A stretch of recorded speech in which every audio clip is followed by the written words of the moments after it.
dami ibon. Yan. Kumakain lang ng prutas.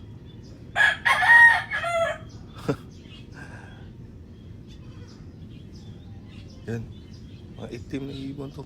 Tawag dito sa amin, galansiyak to eh. Ang dami. Yan.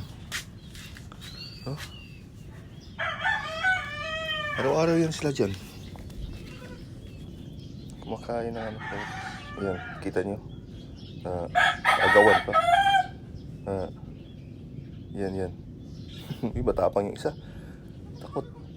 Nag-aaway pa.